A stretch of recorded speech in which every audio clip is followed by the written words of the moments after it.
Well, the polls are closed and the votes are in here in the Commonwealth, though results are continuing to trickle in. We want to bring back our two political analysts, Dr. Karen Holt from Virginia Tech and Professor Aaron Van Allen from Liberty University. Thank you both for joining us once again. It's always a pleasure. What a night so far, huh? Yes, very different than what I expected. Yeah, exactly. So Democratic governor nominee Abigail Spanberger, she won her seat by a good margin, about 13 points or so. That's more than double the margin that Harris won the state by a year ago. What does that say? Well, I would say it says a couple of things. One is those aren't really good comparisons because Harris was running for president when she got on the ticket late, and it was an unpopular president. And so that was a little bit different thing. Moreover, I think in the governor's race, Lieutenant Governor Earl Sears did not run a very good campaign, so she was not as strong an opponent as one might have thought.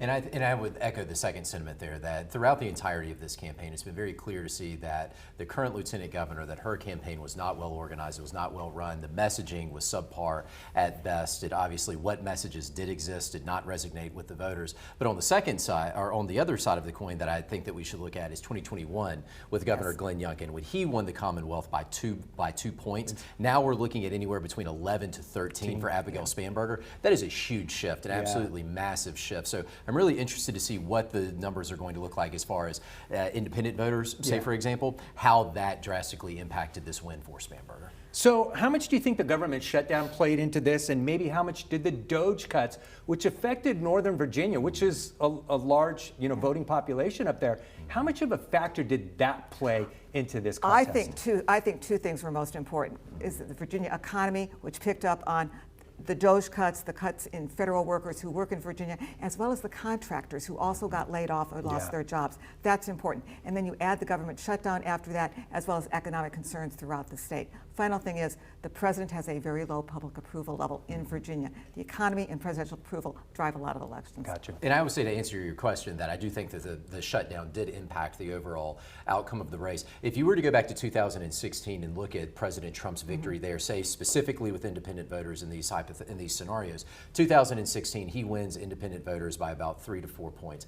Go into 2020, President Trump loses those independent voters by about 12 points. And then you move into 2024 and you see that he drastically wins those independent voters by 5 to 7 points, if you will. I think that if we're looking at this race right now and we're looking at the victory that Spanberger had, I think that if we go into places like Northern Virginia, those that did in fact move more towards President Trump in 2024, and they said, look, you said that you were going to fix the economy, you were going to lower prices in your first 100 days in office. That has not become a reality. Now we're going to shift the other way. Gotcha. Yeah. So we'll start with you, Professor Van Allen. In the House of Delegate races, what are you seeing?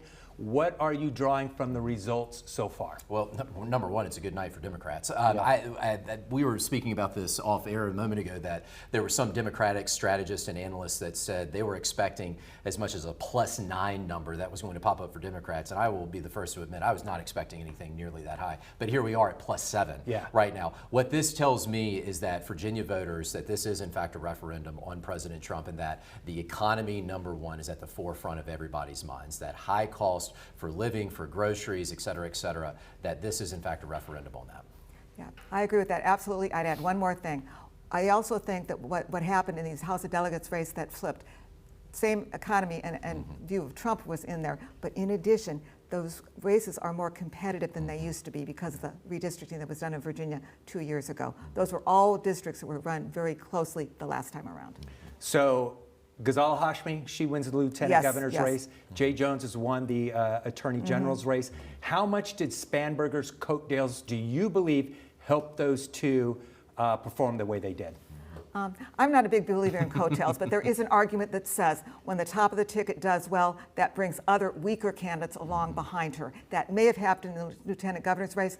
The Jay Jones attorney general's race is far more of a mystery to me. Yeah. It's hard to know what's going on there. Some of it could have been that many early ballot votes were cast before the text messages scandal started. That it couldn't be overcome. It could be, but in addition, I want to say there was also great effort by the Democrats to mobilize Democratic voters to go out and turn out for Jay Jones. And that was around Richmond, in Norfolk and other parts of the state. And I would say the coattails as far as Winsome Earl Sears is concerned, Yes. that the messaging throughout the entirety of the campaign, the tactic that Republicans had taken this entire election cycle, that if the message at the top of the ticket, if it is not well balanced, if it is not thorough, that is going to impact everybody down ballot, Yeah. and that bleeds into those House of Delegates races as well, which is exactly what I think we're seeing. Any last takeaways, Professor Van And Allen? I'm really taken back by the House of Delegates races. I was Yeah. really not expecting there, at least at this moment, for there to be a +7 on the Yeah. Democratic side. I was expecting maybe 2, 3, or 4, but not necessarily as high as what we've seen right now. As far as the governor's race is concerned, I'm not shocked at all. I was expecting the AG's race to be a little bit tighter than what we're seeing right now,